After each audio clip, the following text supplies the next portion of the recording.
Bem, primeiramente, boa noite e obrigado a todos por estarem aqui.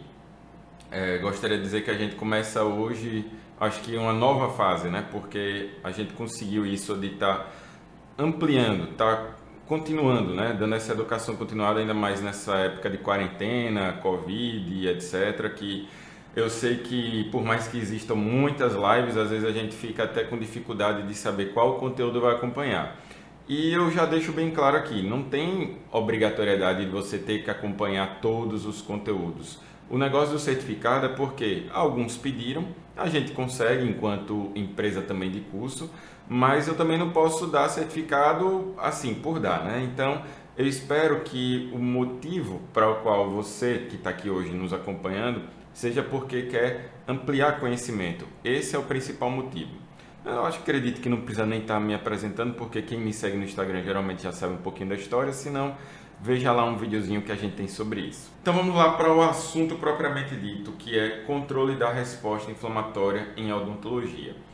Bem, para a gente falar desse tema, eu já gosto de deixar claro, logo no iniciozinho da aula, que na odonto a gente lida basicamente com essa tríade, esse triângulo, esses pilares, que são inflamação, infecção e ansiedade. E não necessariamente a gente vai separar, segregar. Em geral, a gente vai trabalhar todas concomitante. O paciente chega ansioso, a gente não tem como muitas vezes controlar o que veio antes da vinda, da chegada dele ao consultório. Dou exemplo, o paciente de hoje, com a PA 20/10, quando ela achava que estava curada da afta, que parecia câncer, e aí quando a gente foi começar realmente a fazer o exame, que eu falei que a lesão estava lá e que nenhum remedinho fitoterápico tinha passado, aí a paciente se estressou, não comigo, mas com a situação, e depois ela pediu desculpa tudo, mas ela não tem culpa, é ansiedade. E ali tinha uma inflamação na época que ela sentiu dor. Então, só estou exemplificando para a gente saber que isso tudo a gente estuda academicamente separado, contudo, a gente precisa saber que vai atuar ao mesmo tempo de todos os lados aí na parte de terapêutica medicamentosa. Eu gosto muito de citar as definições de dor, mas não vou me prender muito a isso. Uma definição antiga, de mais de 40 anos aí que a gente tem, é experiência social e emocional desagradável associada a dano tecidual real ou potencial ou descrita em termos de dano. Chega cansa, né, de ler um negócio desse. Mas essa definição da Associação Internacional de Estudo da Dor, ela já deixava claro que não era só algo físico. Por isso que a gente tem a definição mais contemporânea, citada lá no Eduardo Dias Andrade, de que é um fenômeno complexo que envolve diferentes mecanismos, alterações e sensações do soma, somática, do corpo, associada a componentes psicológicos e comportamentais. Significa dizer que você precisa respeitar e parar desde já, principalmente você acadêmico, você também profissional que fica, paciente frescura, paciente com distúrbio neurovegetativo, paciente isso. Pessoal, cada pessoa tem seu limiar de dor, isso tem que ser respeitado. Sabe por que o odonto tem a fama de ser uma profissão que causa muitas vezes mais medo do que eficácia e resolução de problemas? Devido à falha de controle da dor. Por isso que eu gosto de começar por esse tema, é um tema desafiador, tanto no presencial quanto no online, porque tem muito conteúdo e é um desafio tentar passar de forma mais simples, mais filtrada. Então eu espero que você tenha aí esse rigor na forma de até conversar com o seu paciente e não menosprezar a sensação que ele ou ela tem, tá? Por isso que a dor, ela vai ser tanto dependente da intensidade do estímulo nociceptivo, ou seja, os nociceptores, receptores específicos para a dor, mas também ela vai ser ampliada ou minimizada por fatores psicológicos. A gente não pode deixar isso de lado. Então significa dizer que a gente vai ter na aula de ansiedade, ansiedade de traço, ansiedade de estado ou de momento, significa que tem a ver com aquilo que o paciente já tem, digamos assim, no código genético, em todo o histórico dele, e o do momento, o da circunstância, o do tratamento odontológico que está envolvido diretamente o caso. E as dimensões, se a gente for olhar para a dor, isso tudo é válido ressaltar nessa introduçãozinha da aula, porque no final das contas, a gente vai ter a dor não só ali pela percepção do estímulo doloroso, da nocicepção, mas a percepção do paciente envolvida com a parte do psicológico, com a parte do comportamental. Quando a gente coloca sofrimento por esse artigo original aqui, desses autores, é pelo seguinte: pessoas que estão passando por algum problema, elas vão, em geral, perceber mais dor. Exemplo, quem está com depressão, quem tem um estado crônico de dor, dor orofacial, neuralgia trigêmea. Ontem uma possível paciente que vai ao consultório disse, foi diagnosticada pelo médico com neuralgia trigeminal e quer ver as possibilidades de tentar melhorar. Com certeza, com esse sofrimento, se não houver um controle melhor da dor, ela vai sentir dor muitas vezes até mais fácil, ao contrário do que muitos acreditam. Ah, mas já está acostumado a sentir dor. Não é bem assim. A neuroplasticidade que ocorre no sistema nervoso central pode propiciar com que o paciente sinta mais dor facilmente, ok? Então, no final das contas, a dor aumenta. Quanto pior estiver o estado emocional do paciente, experiências ruins anteriores, exemplo, dentista, passou por um profissional que já causou dor, ou um profissional que, sei lá, está ali sempre com o consultório sujo de sangue, aterrorizando o paciente de alguma forma, mesmo que não diretamente, características que eu já citei de comportamento e o nível do estímulo troncocefálico. A gente vai ver isso tem a ver com a teoria da resposta multimodal à dor. Isso daí já é bem consagrado hoje em dia e vale a pena a gente citar nesse iniciozinho da aula. E acredito que todos vocês sabem que a gente não vai suprimir a reação de defesa e reparação do organismo. A gente não vai. O que a gente quer é tentar controlar, é tentar minimizar. Por quê? Porque, pessoal, quando ela se dá de forma exacerbada, ela vai promover lesões muito mais ampliadas. E isso vai levar, às vezes, a perdas teciduais, a contrações cicatriciais. Há um resultado do processo inflamatório que, mesmo lá na sua fase final, remodeladora, depois da fase fibroblástica, dê algum comprometimento estético funcional ao paciente. Por isso que a gente vai trabalhar com muitos fármacos. Hoje a gente não trabalha só com fármaco, a gente tem já algum grau de evidência científica de termoterapia, crioterapia, então calor, frio, tudo isso para ajudar naquele rigor de controle logo no pós-operatório imediato, drenagem. Para quem está aí do outro lado que faz ou teve contato com paciente com cirurgia ortognática, é muito salutar fazer esse tipo de tratamento. Faço uso demais, laser terapia, então fisioterapia, fono, tem muitas características que estão envolvidas com os tratamentos hoje em dia, que não necessariamente são apenas fármacos, mas o motivo dessa aula ela é farmacoterapia, tá? Então, no final das contas, a gente nunca vai querer a eliminação completa do processo, e sim manter em níveis aceitáveis, ok? E os mediadores químicos são vários, aqui eu só coloquei alguns, só para ilustrar para vocês, como histamina, bradicinina, que vai ativar os nociceptores, e aquela sopa química de quimiocinas, que vários deles são fatores quimiotáticos, essas chegam logo no início, ativam, e logo depois são seguidas, né, por essas, então essas precedem a histamina e bradicinina, as outras, que vão levar a uma hiperalgesia. A gente vai ver claramente o que significa esses termos de alodínia, hiperalgesia, hipo, tudo isso deve ter um pouquinho de conhecimento, pelo menos por parte de vocês, futuros profissionais, e vocês que já são profissionais, até para ter uma conversa com outros colegas da área da saúde. E para o paciente, nem tanto, né? Paciente a gente tenta ter o linguajar o mais simples possível para passar a informação, o cerne da informação. E daí vem já um primeiro questionamento. A maioria aprendeu aí na época da graduação que existem basicamente dois tipos ou três tipos. Vou citar logo a 3, ciclooxigenase do tipo 3, que está no sistema nervoso central, mas que não vem ao nosso caso aqui de discussão. O que mais se tem é COX-1 ou ciclooxigenase tipo 1. Está associada a funções fisiológicas do organismo, funções que têm a ver com a produção de muco lá na região do estômago, do trato gastrointestinal, também responsável por efeitos indesejáveis causados por anti-inflamatórios que acabam por destruir ou diminuir a função fisiológica da COX-1. Isso é bem estabelecido. COX-2 está relacionada às reações inflamatórias do organismo. Agora a pergunta que fica é, lá atrás, principalmente para quem estudou Eduardo Dias, de meados de até 2006, que tem a versão de 99, 2006 e 2014.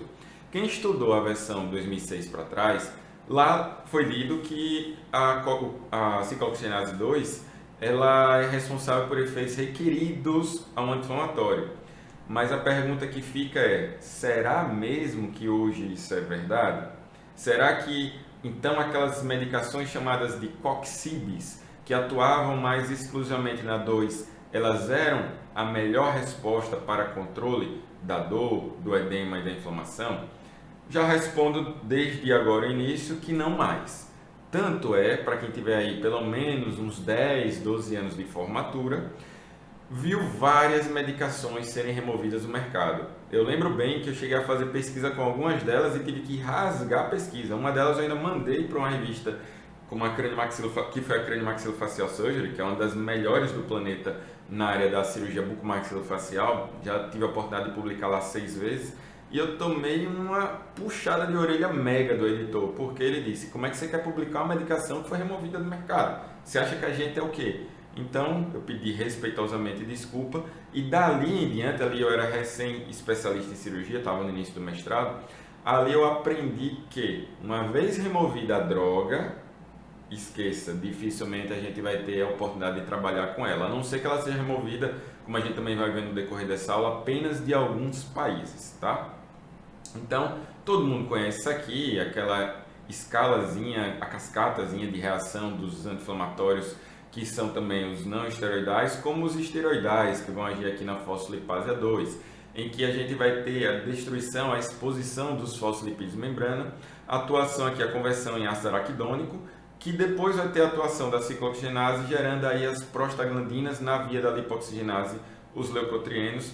No final das contas, boa parte deles vai agir na sensibilização dos nossos receptores. E quando a gente tem a atuação dos AINES, a gente não vai ter a formação ou diminuição. Porque quando a gente fala, estuda, não vai ter a formação, isso é muito forte. Na verdade, a gente tem controle. A rigor é um controle, ok? Não esqueçam disso. Eu gosto muito dessa figurinha que eu criei alguns anos atrás para tentar ilustrar para meus alunos sobre o controle da dor pós-operatória, que tem relação direta com aquilo ali que a gente viu no slide prévio. Esse trabalho ele é de 2003, veja, já tem 17 anos de publicação. Ele fala da experiência da dor pós-operatória. Resultados de uma pesquisa nacional sugerem que a dor continua a ser subestimada, subtratada. No final das contas, então, é para a gente ver o seguinte. Aí foi feito um survey, uma pesquisa em cima de 300 pessoas que fizeram diferentes cirurgias, desde cirurgias orais, cirurgia de cabeça e pescoço, torácica, abdominal, ortopédica, várias. Então, desconsidere um pouco esse viés da heterogeneidade do público. Vamos pegar o cerne da questão desse trabalho, que é muito interessante. Ele viu que no universo de 100 pessoas, que seria aqui todos esses bonequinhos, 14% no pós-operatório não tiveram contato com dor. Isso é interessante, mas se a gente for olhar no universo de 100 pessoas, eu julgo que é muito pouco. Cerca de quase 50% desse universo de pacientes tiveram dor moderada. Definição de dor moderada, pessoal, é o seguinte: você está aqui de boa assistindo a aula, tem a dor, você não consegue continuar a assistir a aula. Você precisa tomar um fármaco, um analgésico e ou anti-inflamatório para aliviar e você continuar a sua atividade, certo? Então essa é a definição do moderada. Você consegue controlar com fármaco, mas atrapalha o seu cotidiano. E aqueles que restaram quase 40% de vermelho aqui, tiveram dor severa. Dor severa significa dizer que a pessoa não consegue continuar a sua atividade, seja laboral, trabalhista, seja desportiva, seja o que for. E mesmo com fármaco, a dor perpetua, mesmo que alivie um pouco. Então, no final das contas, isso nos leva à seguinte conclusão, que controlar a dor é extremamente importante.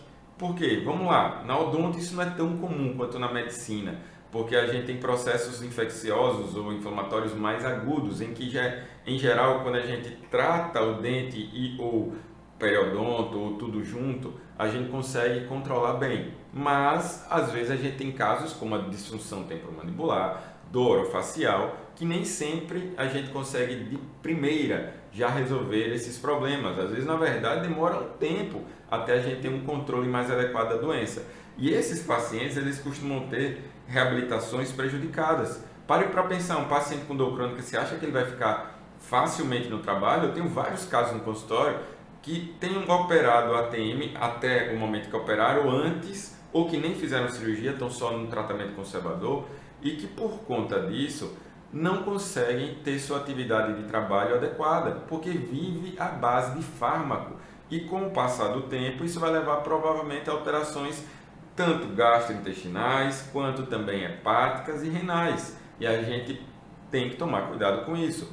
No hospital em si, quanto mais tempo o paciente estiver aqui, nesse lado mais vermelho, amarelo, a alta demora, e tudo isso pode contribuir para uma dor crônica. Então, a gente precisa tratar logo a dor do paciente, e daqui eu já deixo claro uma nota para vocês terem aí.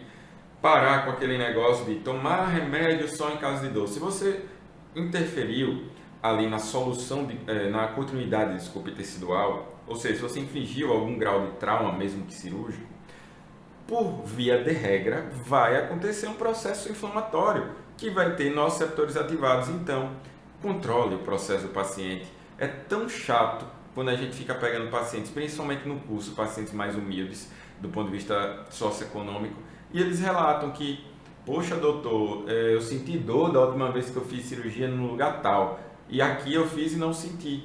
Não quer dizer que a gente seja superior a ninguém, mas a gente tem um rigor de controle com a parte farmacológica, não só com a parte técnica. Não adianta, técnica cirúrgica é uma parte, controle também dos processos álgicos é outra parte. Para você ser um profissional completo, você tem que respeitar tudo isso, senão você vai falhar, e a gente sempre acaba tendo riscos de falha. Quanto mais a gente puder controlar, melhor vai ser o pós-operatório do nosso paciente. E quando eu falei lá atrás, se vocês estiverem sentindo falta de mecanismos de ação nos slides, é porque nesse formato a gente ainda não consegue colocar aquelas ações todas. Então o slide tem que estar estático, tá? Senão dá incompatibilidade, pessoal, só para justificar. Então, só para vocês entenderem, nesse modelo multimodal de transmissão da dor, o que importa aqui nesse slide é a seguinte ilustração, que em diferentes locais do corpo eu tenho possibilidades de ocorrência de dor e, por conseguinte, também de ação de fármacos. Vou dar exemplo, a gente tem uma injúria tecidual, vai via nervo aferente até o sistema nervoso central, e lá no tronco encefálico ele pode sofrer uma interpretação como dor maior, menor. Por quê? Porque no final das contas isso tem uma modulação descendente aqui na região da medula espinhal, e isso pode atenuar ou piorar a percepção da dor. Mas o que vale mesmo ressaltar aqui é que a gente tem diferentes atuações dos fármacos que a gente faz uso na odonto. Exemplo, anestésios locais vão agir aqui perifericamente, removendo a percepção da dor. Os anti-inflamatórios não esteroidais podem aliviar totalmente essa percepção ou minimizar nos nociceptores. Anestésios locais, ainda por bloqueios de troncos nervosos, ou seja, de maiores diâmetros, podem evitar com que a condução ela vá seguir, via ascendente. A gente ainda tem anestésicos locais aí já não na odonto, com bloqueios aqui na região da medula, mas a gente usa analgésicos de ação central, como opioides, agonistas alfa-2 nem tanto, mas no final das contas a gente tem aí, só para você já começar a interpretar, a associação. Quando eu tenho a associação de fármacos, eu vou ter uma amplitude da ação. Então, pare de ficar preso. Deixa eu só fazer um printzinho pessoal daqui. Parem de ficar presos a só dipirona, paracetamol, diclofenaco, nimesulida. Pelo amor de Deus, isso é só o começo do aprendizado. Não fique preso nisso aí. Ah, mas eu resolvo, professor, quase toda a totalidade. Beleza, que resolva, ótimo, graças a Deus. Mas vai ter uma hora ou outra um confronto com algum caso que você não vai resolver com essas habituais, porque o paciente pode ter contraindicação, o paciente já pode ter alguma resistência tecidual ao uso delas. Então, é bom saber algumas alternativas. A aula de amanhã de interações medicamentosas ela é muito importante, porque vários de vocês estão em serviço público, estão em clínicas populares e tem um contingente de pessoas, não só nessas, não estou dizendo que tem a ver nível socioeconômico com o uso de drogas ilícitas, mas eu vejo, vez ou outra, colegas falando de que foi omitida a informação e quase teve alguma intercorrência, como provavelmente até poderia óbito, tá certo?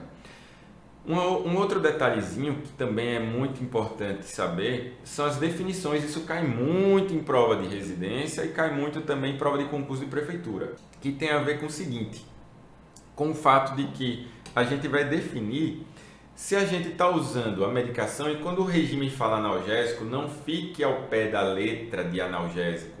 Isso aqui tem a ver com mais anti-inflamatório do que analgésico propriamente dito.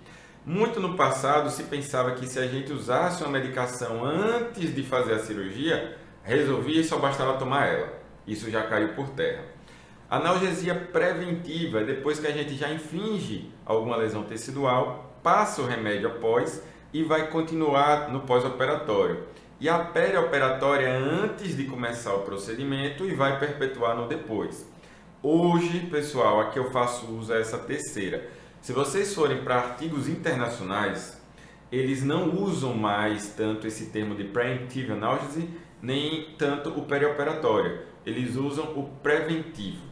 E daí hoje meio que já virou um clássico de eles denominarem preventivo como que funciona, e que lá fora o preventivo é o perioperatório. Eita, professor, deu um nó na minha cabeça. Para o Brasil, Eduardo Dias, consagrado, autor consagrado, ele perpetuou esse conhecimento. Então, aqui a gente vai definir como preventiva só após fazer alguma lesão tecidual, quando digo lesão, uma incisão, por exemplo, e a perioperatória começa a medicação antes.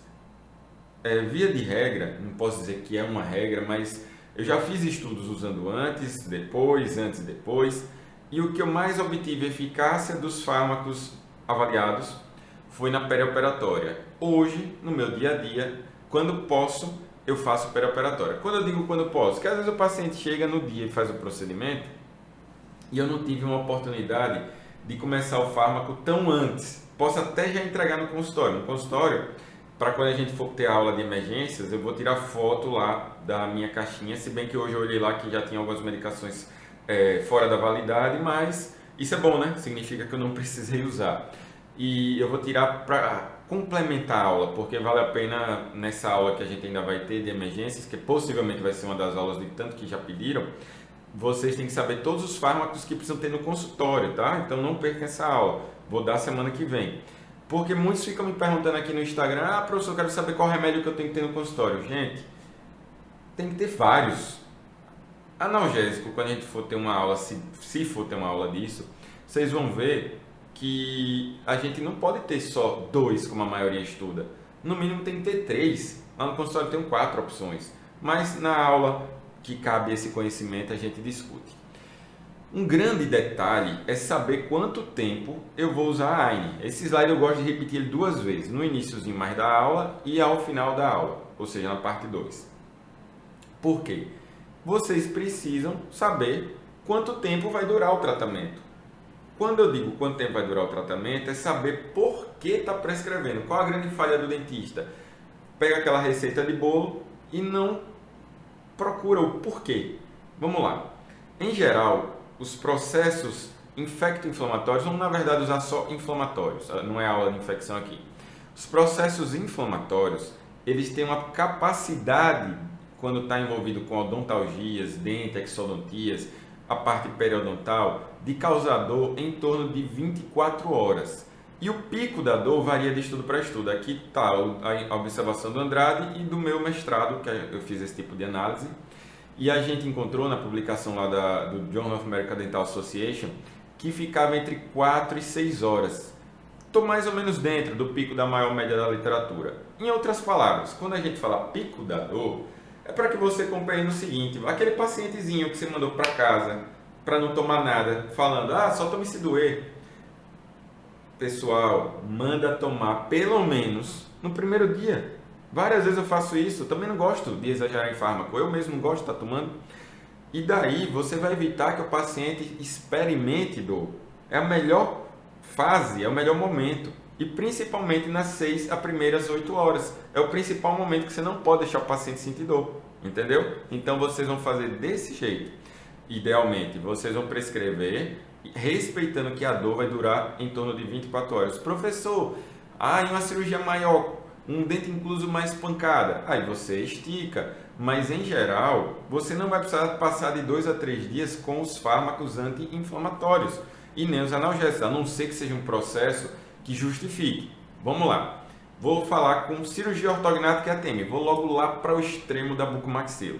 Quando eu faço cirurgia ortognática concomitante com cirurgia da ATM, eu pondero quanto tempo durou essa cirurgia, como era no pré-operatório o meu paciente, e daí tem pacientes que eu deixo, para vocês saberem, até às vezes 14 dias de medicação analgésica e às vezes uns 7 dias de anti-inflamatório. Professor, mas não se justifica.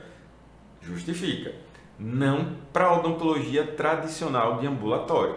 Para o consultório, vocês dificilmente vão precisar passar de 3 dias. Por que dificilmente vai precisar passar de 3 dias? Porque depois de saber aqui o pico da dor, o pico do edema é em torno de 36 horas, ou seja, o grau máximo que vai inchar é em torno de 1 dia e meio.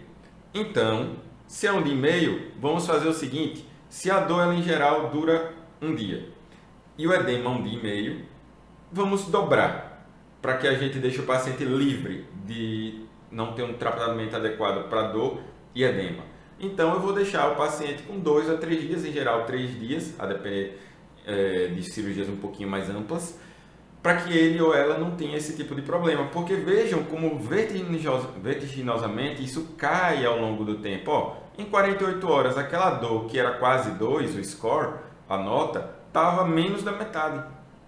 Então estou provando aí a vocês com literatura, evidência científica, porque já teve revisão sistemática que usou inclusive meu artigo, já provaram lá por A mais B, isso está no decorrer da aula, lá mais adiante, que a gente consegue ter esse controle, beleza? E a dor pós-operatória ela acontece principalmente por 2 motivos: sensibilização periférica e central.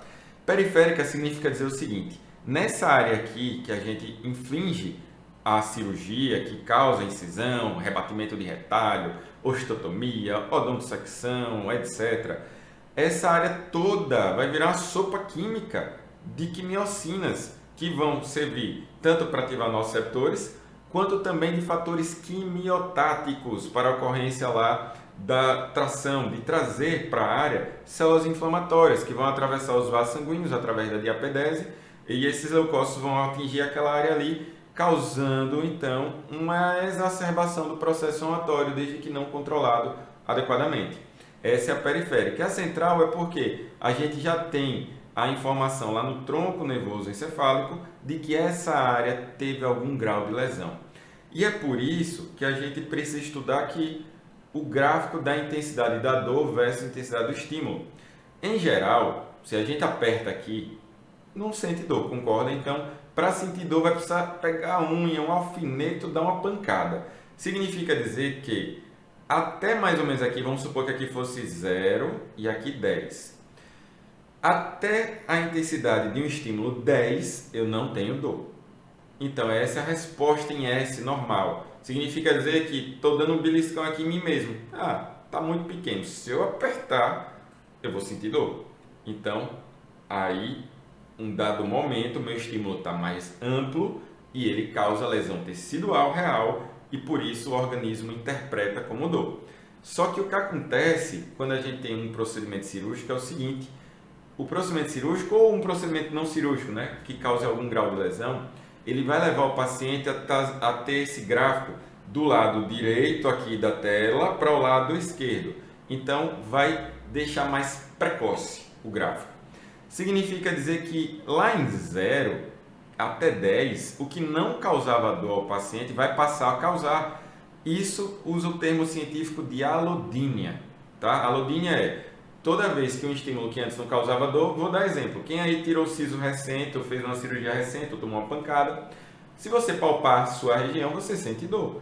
Depois de cicatrizado, ou antes de você ter tido esse trauma, você não sentia dor. Entendeu? Então isso é alodínia.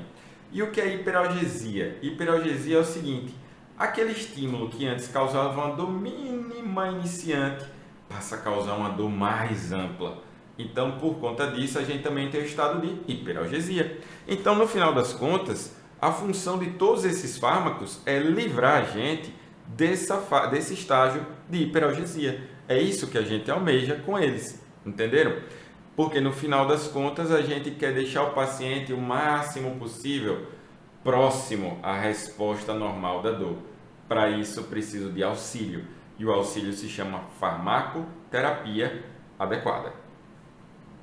E os regimes analgésicos em geral, principalmente quando a gente aprendeu aquilo ali, aquela citação do perioperatório, a gente vai fazer o seguinte: a gente vai diminuir a hiperalgesia. Vocês acabaram de aprender o que é hiperalgesia, então aquilo que antes vai causar uma dor maior passa a não causar quase nada.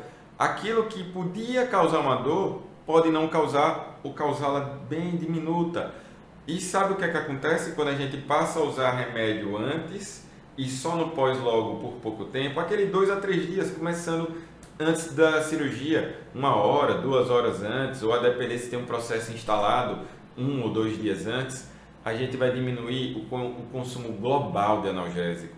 E se eu diminuo o consumo, eu diminuo toxicidade, o risco de toxicidade, sobredosagem, e só trago benefícios, benesses ao meu paciente. E quando vocês lerem na literatura, maior tempo para medicação de resgate. Medicação de resgate nada mais é que aquela que você prescreve dizendo ao paciente para tomar só em caso de dor, entenderam? Então, eu geralmente faço o seguinte: tomar por 24 a 48 horas, após esse período somente em caso de dor. Se a cirurgia tiver sido o menos traumática possível, menos mórbida, está tudo resolvido com o paciente, você suturou adequadamente, um paciente de um limiar de dor, em geral, normal, muitas vezes não vai precisar tomar mais nada no pós-operatório. Por isso que eu gosto de ilustrar muito, vocês vão ver, com cirurgia ortognática. Porque muita gente tem medo de ortognática. Eu provo por A mais B que hoje a gente faz ortognática. E a maior parte dos pacientes, eu arrisco dizer que mais de 95% não tem dor. Então, é porque eu consigo ter uma cirurgia que está bem controlada do ponto de vista de trauma operatório, mas também de quais os fármacos e por quanto tempo dura esses fármacos. Isso é importantíssimo. Esse artigo ele é meio controverso, tá, gente? Só para vocês terem ideia, eu li esse artigo todinho, é gigantão, se eu não me engano é uns 40 ou era 60 folhas, mas foi na época do doutorado, tinha tempo para fazer isso, naquela época. E é um artigo que é sobre, eles faziam uma lesão na dorsal de ratos e colocavam eletrodos para ver qual era a resposta de acordo com a medicação instituída para eles. Veja que é um negócio bem louco, que hoje em dia não dá para a gente comparar bem com o que a gente faz, mas eu trago ele como título de comparação e vocês vão entender quando eu chegar no gráfico D, rapidinho.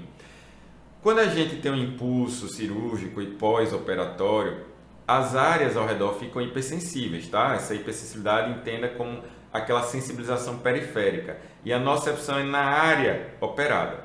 Vamos supor que a duração que ficou da lâmina no dorso deles foi desse tempo aqui X. Enquanto durou, mesmo sob uso de medicação, ela foi muito grande. Aqui, na verdade, ainda sem medicação, desculpa. Usando a medicação só no depois, houve um intervalo. Os animais aparentemente não sentiram ou pouco sentiram dor. A área ao redor também ficou bem melhor. Quando usaram antes de instalar o trauma cirúrgico, não houve percepção ali, pelo menos naqueles eletrodos antigos que eles estavam usando para fazer essa análise. E quando usou o remédio antes, durante e depois, olhe como é que foi muito mais evoluída a resposta. Bem menos percepção de dor comparada a B, C e A, e ao redor praticamente imperceptível. Com isso, eu quero que você conclua o seguinte: hoje, usar o remédio previamente antes e depois por um curto período de tempo é o que a gente tem de melhor para oferecer aos nossos pacientes. Então, você que só fazia depois ou só em caso de dor, reveja através desse conteúdo, tá? O objetivo aqui meu não é ser dono da verdade, é usar a literatura para transformar vocês e eu, porque eu aprendo muito fazendo isso, para que a gente possa alcançar um novo degrau profissional, tá? E a pirâmide de evidência, eu gosto de citar em todas as minhas aulas, acabei nem colocando a versão mais atual que eu tenho aqui, não do conteúdo, mas dela, do que o meu design fez, é só para ilustrar aqui para vocês que lá no topo eu tenho revisões sistemáticas e meta-análises, que significa dizer que são os estudos que geram evidência, que baseiam a prática clínica da gente. E lá embaixo, pesquisas em animais, laboratórios, que eu acabei de citar uma, né? Professor, você está sendo controverso. Não, ali só foi para ilustrar, mas a gente tem muita revisão sistemática sem consenso. Por quê? Porque vocês que estão aí do outro lado e eu, a gente aprendeu de diferentes formas. Nossos professores foram nossos primeiros, foram os pioneiros que nos deram aquele conhecimento inicial. Aí depois cada um foi estudar por N livros. E aí foi, digamos assim, lapidando o conhecimento. E hoje a gente deve ter divergência se a gente fosse aqui aplicar uma prova. Diga qual é o protocolo para esse caso clínico que você faz. Eu tenho certeza que no mínimo ia dar mais, sei lá, se 100 pessoas respondessem, ia dar umas 30 variações. O que importa no final é tratar corretamente o paciente, colocando ele em menor risco. Não vai importar tanto qual remédio que você usa, mas é saber usar o remédio, por que está usando e por quanto tempo está usando, ok? Então não se prendam tanto a pessoas que falam, esse é o melhor que não sei o que. Não, ouça com atenção, mas tenha um filtro, que o filtro se chama discernimento crítico, clínico, tá?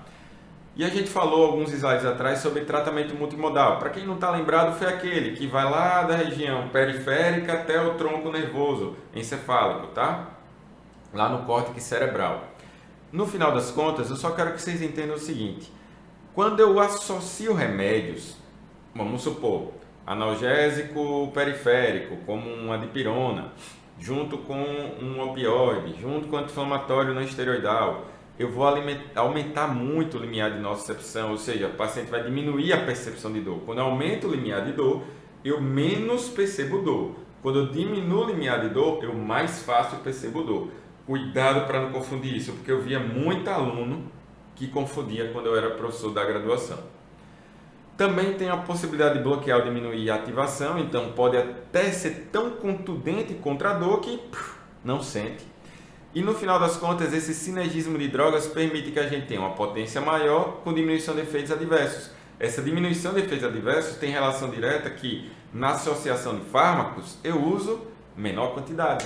Então, por exemplo, o Tilex, paracetamol com codeína, eu vou usar essas duas drogas em menor quantidade, geralmente, do que elas seriam utilizadas isoladamente.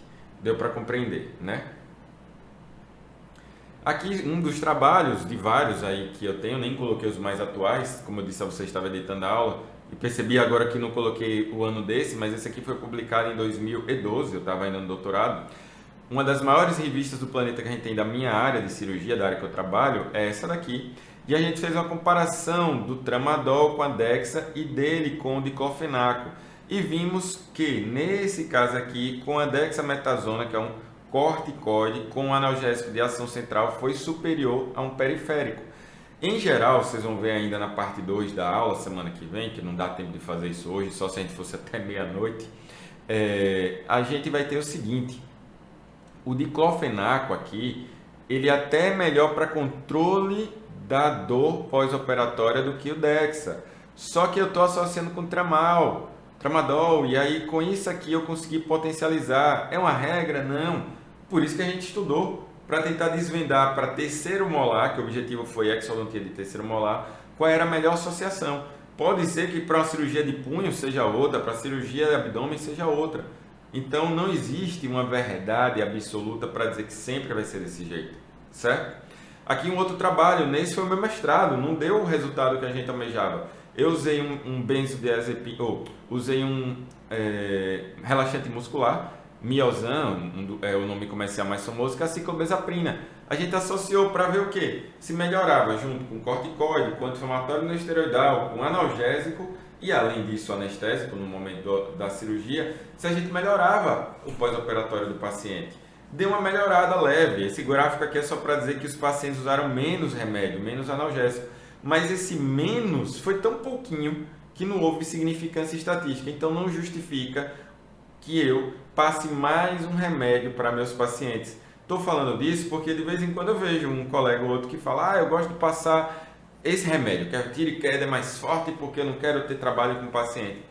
Ótimo, está controlando bem? Ótimo, mas vez ou outra, principalmente para quem usa corticoide de rotina, vai ter paciente que tem náusea, paciente que vai vomitar, paciente que pode ter cefaleia, paciente que pode ter algum efeito paradoxal no tocante à depressão do sistema nervoso, como acontece lá raramente nos benzodiazepínicos. Então, no final das contas, é melhor usar aquela citação que está lá na Biblioteca Cochrane, que é muito antiga. Menos é mais. Tudo na saúde é desse jeito. Vem lá do inglês, less is more. Quanto menos eu precisar usar com maior grau de eficácia, melhor vai ser para o meu paciente. E isso só é possível com estudo. Sem estudo a gente não consegue. Então vamos falar um pouquinho do processo inflamatório, que tem tudo a ver com isso, para a gente falar um pouco dos fármacos, tá certo? A gente estuda isso bem tranquilo, né? Até que eu coloco só um slide. Isso é uma fotografia antiga, mas que ilustra bem os sinais cardinais da inflamação. A gente vai ter calor, rubor, o swelling, o edema, pode ter, por causa disso tudo, a perda de função e associados à dor. No final das contas, isso tudo é por um aporte maior, a vasodilatação que tem inicialmente na área, há um maior aporte de células, né, vermelhas, de sangue na área. Isso vai drenar o exudado inflamatório para a região intersticial, fora ali dos vasos, vai dar edema. A região, por estar com maior fluxo sanguíneo, vai ter mais calor.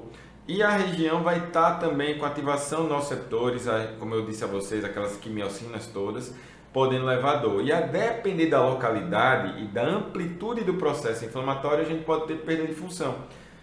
Na odontologia, perder um dente é perda de função. Mesmo que às vezes a gente interprete, mas eu fiz tratamento endodôntico, o dente em si está mantido, beleza, a função odontológica, dentária, mastigatória, ajuda na articulação das palavras, fonoarticulação das palavras, ok. Mas a gente perdeu a vitalidade da polpa, um tecido foi perdido. Na área da cirurgia buco, a gente tem que tomar muito cuidado na ATM, porque vez ou outra eu recebo pacientes que têm graus diferentes, às vezes ampliados, de degeneração intraarticular. E isso facilmente pode evoluir rápido ou demorado, depende muito do caso. Em geral é demorado. Isso é um problema que o paciente tem ali de anos, muito provavelmente, desde que não tenha sido um episódio agudo como um trauma. Mas aquela degeneração silenciosa, que às vezes não é acompanhada por dor, que se for acompanhado por dor, o paciente vai perceber e vai procurar tratamento. E quando não é acompanhado, é uma área que a gente não vai ter esses 3 sinais cardinais, a gente pode ter a perda do côndilo, ou seja, perda de um dos componentes da articulação temporomandibular, tá? E no final das contas, a classificação geral que a gente tem dos analgésicos e anti-inflamatórios é que eles vão atuar inibindo a síntese da ciclooxigenase ou, no caso dos corticoides, da fosfolipase A2. É uma informação que eu acredito que a maioria sabe, alguns podem ter esquecido, mas para quem é concurseiro vai fazer prova de residência, é informação extremamente pertinente e vale a pena não esquecer disso aí, tá? Então, falar aqui, resumidamente, aqui dos AINES, nos anti-inflamatórios não esteroidais. Como eu disse, né, tá sem a partezinha das animações, senão a gente ia ver cada quadrinho desse chegando aos poucos, mas vou usar ele aqui de forma integral. Toda vez que a gente tem um dano tecidual, já falei lá que a gente vai ter os fosfolipídios membrana convertidos a ácido araquidônico e devido à sua instabilidade a gente vai ter a conversão aqui, a atuação da ciclooxigenase, que quando a gente denomina de 1 é constitutiva, quando 2 induzida. Por isso que lá no iniciozinho da aula eu falei, induzida por inflamação. Era o que se acreditava muito, mas em meados de 2010 para frente, a gente passou a ver que, diferentemente, ou melhor, parecido, similar a COX-1, que é constitutiva, a 2 também é constitutiva, só que ela é constitutiva para o sistema cardiovascular. A 1 ela é o seguinte, ela existe para gerar algumas situações fisiológicas, como proteção do muco no trato gastrointestinal, manutenção da função plaquetária, eu preciso da existência delas para que ali, através dos leucotrienos também, eu tenha a função adequada das plaquetas, elas têm o reconhecimento da lesão tecidual, formem o trombo branco, elas atuam liberando também a grande quantidade de grânulos intracitoplasmáticos que elas possuem. E também atuam no sistema renina-angiotensina como enzimas, como substâncias que vão permitir a manutenção dessa função. E aliado a essa função renal da COX-1, a gente também tem da COX-2. Na próxima aula eu vou mostrar para vocês, vou dar um jeito de gravar o vídeo e mostrar antes mesmo de começar, da atuação tanto da COX-1 quanto da COX-2 direto no sistema excretor renal, que vai ter influência direta tanto para a manutenção da homeostase renal, quanto também para o sistema cardiovascular. Que eu não sei se vocês lembram, mas não é só a atuação lá da resistência periférica dos vasos, do coração, do débito cardíaco, mas também tem função direta, tem relação direta com o sistema excretor renal. Tirando essa parte constitutiva da COX-2, a gente vai ter a parte dela induzida, a que todo mundo conhece bem, que é quando ela aumenta na presença de inflamação, aumenta na presença de dor, aumenta na presença da febre. E tudo isso vai estar relacionado ao fato de que quando a gente prescreve anti-inflamatórios, eu tenho um efeito antipirético, ou seja, eu diminuo a situação febril do paciente, a temperatura. Eu minimizo ao mesmo tempo dor e inflamação. Alguns remédios com maior contundência, outros com menos. Vou trazer isso na parte 2 da aula. Vários dos fármacos para a gente poder até aprender nomes de fármacos, que eu sei que é a maior dificuldade. Não adianta eu ir para uma aula direta de fármaco sem falar dessa parte aqui, senão você fica meio perdido na atuação de cada um deles, nos efeitos adversos, nas indicações e nas contraindicações. E no final das contas, os mecanismos de ação, complementando aquela aula lá inicial da ciclooxigenase, a gente vai ter o seguinte: a homeostase renal, função plaquetária, proteção gástrica, COX-1, e COX-2, o sistema cardiovascular. Ah, você já falou disso, professor, mas eu gosto de colocar esse slide pelo seguinte: quem quiser fotografar, printar, vocês estão aqui à vontade, porque a aula, apesar dela não ficar disponível na internet, é para vocês anotarem e estudarem o que puderem. Sua inibição pode ocasionar o seguinte: sangramentos gastrointestinais. Por quê? O muco, ele protege do ácido clorídrico que a gente tem no estômago. Quando ele está diminuto, vai começar a formar a possibilidade de fendas, de úlceras, e às vezes até de difícil tratamento. E esses pacientes vão desenvolver então essas gastrites, podendo ser até ampliadas. Já nesse paciente aqui, em geral, acontece quando o paciente faz uso contínuo. Na odonto, pouco teve problema dos coxibes em geral, comparado à medicina. Quando eu digo comparado à medicina, por exemplo, na ortopedia, que fazia uso por vários meses desses remédios, ou por várias semanas, e com isso, ao longo do tempo, viu que causava algum grau de alteração, predispunha o paciente à trombose, por afetar leucotrienos, predispõe o paciente a crises hipertensivas e, por conseguinte, podia aumentar o débito cardíaco. E se esse paciente já tivesse algum déficit ali de passagem, fugiu a palavra aqui, mas da patência, a luz dos vasos do miocárdio, a gente pode ter um paciente com risco aumentado para um infarto agudo do miocárdio. Então, isso tudo ocorreu com mais frequência em pacientes que fizeram uso contínuo por um bom tempo. A droga principal representando o grupo, que todas fazem comparação com ela, é o ácido acetilsalicílico. Para hoje em dia, só para conhecer. A gente não vai fazer uso desse remédio.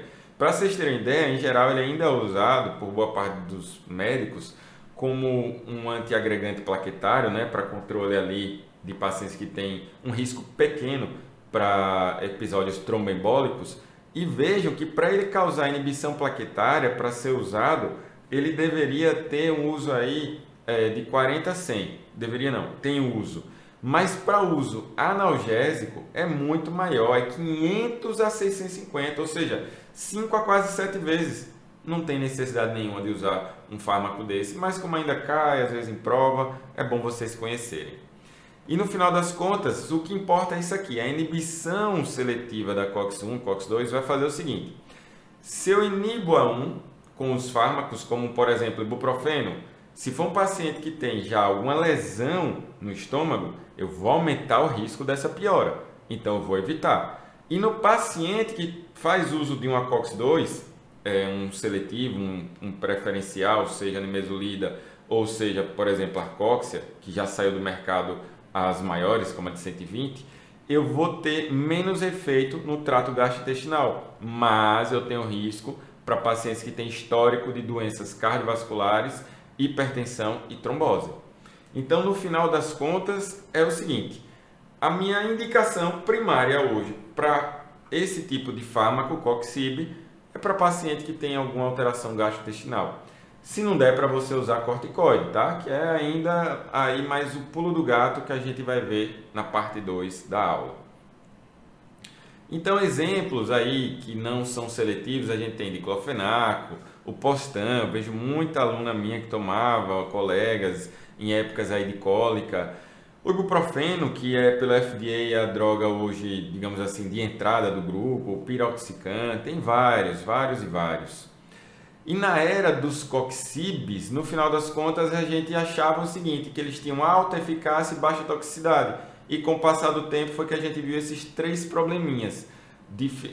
Atrapalhação lá na excreção renal, alteração da homeostase da pressão arterial sistêmica e também alteração da regulação plaquetária.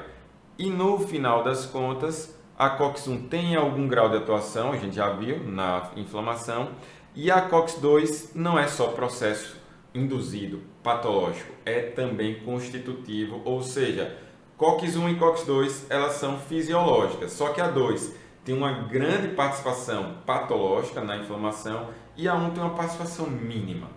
Então dá para deixar um de lado, daria em tese, mas a gente viu que é muito problemático às vezes trabalhar só com a 2. Então a era dos coxibes ela deu uma grande queda, porque vocês viram esses fármacos, quer dizer, vocês viram não, alguns de vocês viram esses fármacos todos saírem. Eram caros, são caros os coxibes. A gente viu a Arcoxia aqui de 120 embora, Bextra, Prexige. Eu estava fazendo pesquisa com Prexige e com Celebra quando eles saíram. Com Vioxx também, que eu fiz várias pesquisas. Eu tive, acredito que 9 a 10 artigos internacionais publicados com a parte de farmacoterapia. Por isso que é algo que eu dava aula, dou aula, tenho curso e gosto muito desse conteúdo. Mas a gente tem que ter rigor para saber quando é que uma droga não é mais, não deveria mais ser utilizada. E aí só a título de ilustração, ó, 2004, lá atrás, Vioxx foi suspendido, Bextra lá em 2005, revisto também em 2006, removido do mercado. Geralmente a gente vai depois dos Estados Unidos. Remove lá no FDA, remove também no Brasil. Não é sempre que é ao mesmo tempo não. A Anvisa suspende Prexige e Arcoxia. Aqui a Arcoxia, que é o heterocoxib de 120. A Anvisa cancela Prexige e Arcoxia em 2008, atualizado em 2010. Anti-inflamatório, aqui foi o Prexige, estava associado à morte em São Paulo. Então, veja que é algo do nosso cotidiano, só que às vezes a gente não presta atenção. E uma coisa que eu gosto de deixar bem claro para todo mundo é o seguinte: nimesulida, em alguns países desenvolvidos, nimesulida não é mais usada.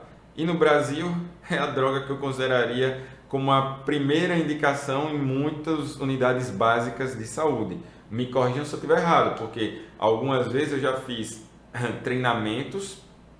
Recentemente uma prefeitura daqui de uma cidade aqui em Sergipe me contratou agora no meio da pandemia, mas para depois que a gente passe essa época de quarentena, para dar um curso para os dentistas do município no tocante aos remédios. Por quê? Preocupação que o coordenador de saúde bucal me ligou foi em relação à nimesulida. Ele veio ser passado à torta e à direito sem tanta cautela e ele se assustou depois que ele viu que em alguns mercados ela não existe mais. Então fica a dica, principalmente aquele Maxulide de 400 mg. Aquilo ali é extremamente agressivo, tá? Então, pessoal, eu vou dar uma parada provavelmente aqui. Eu estou vendo aqui vocês escrevendo, vou interagir um pouco aqui com o pessoal que está no Instagram. Ah, já foi. Para quem está me acompanhando no Facebook e no YouTube, eu parei exatamente a live quando ela acabou lá no Instagram. O Instagram só permite 1 hora, nos outros a gente consegue um pouco mais. Na verdade, eu nem tenho certeza se no Facebook pode. No YouTube sim, que eu já fiz live de 2 horas no YouTube, quase 2 horas. Então, pessoal, esse é o meu objetivo da aula de hoje. Eu estou mais ou menos quase no meio dos slides que eu separei. Agradeço muito o feedback de vocês que estão me acompanhando. Peço que printem, marquem colegas, porque é muito importante para a gente que esse conhecimento ele seja bem divulgado. Essas lives elas não vão ficar salvas, depois a gente vai colocar algumas aí no YouTube ao longo das próximas semanas, mas elas não vão ficar salvas. Então, já adianto, o ideal é que assista no momento que ela está acontecendo, para que você não perca essa oportunidade, beleza? Então, agradeço a todos, boa noite e amanhã às 19 horas eu vou avisar no grupo do Telegram, vou avisar aqui no Instagram, vou fazer mais postagens, mais stories, eu falo com vocês sobre isso. Obrigadão, gente, boa noite e até amanhã. Valeu!